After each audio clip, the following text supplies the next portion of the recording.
may patients talaga ako na 700 ang kreya, manas na mula itlog ang paa for dialysis. Alam mo naman mga senior, 60 years old, tigas ng ulo, ayaw. Ang symptoms kasi vomiting, edema, nabanggit ko na. Pag kami mga uremic symptoms, yan yung talagang kailangan ng dialysis. Pero may individual na meron to, na nag-enroll sa amin, sige, kasi kayo pa rin naman magde-decide kung gusto niyo mag-dialysis eh. Sasabihin ko, pang-dialysis na kasi ang symptoms nyo, eh ayaw talaga. Okay, gagawin natin, sumunod lang kayo. Sa dami kong na mga kidney na nag-improve, kung ako yung tatanungin nyo, may pasyente ako, ang dami kong pasyente, nag-recover. Na hindi naman nag-dialysis. Oo. Although, tinanong ko lahat ng mga nag-low carb na CKD, madali ba? Okay. Hindi siya madali, mahirap siya. Pero, nakita niyo yung improvement eh.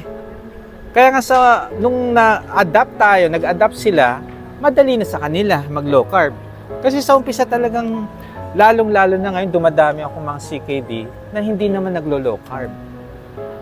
Yun yung mahirap. If hindi naniniwala sa low carb, mahirap siyang sumunod.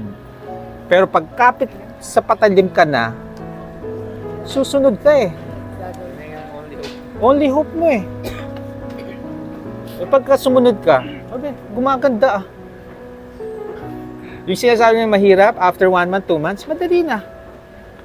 Wala namang madali eh. Sa totoo, ang low carb, hindi madali. Dahil tayo ay nation of rice, only bread. Hindi yes. Tapos ang thinking natin, go food.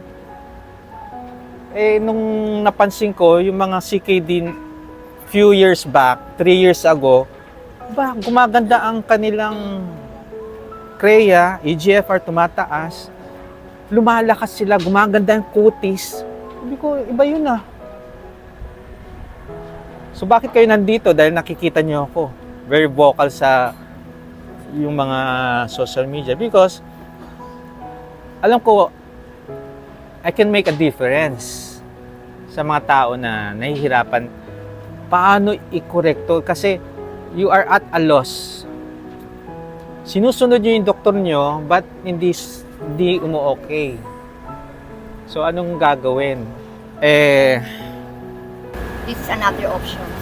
Yes.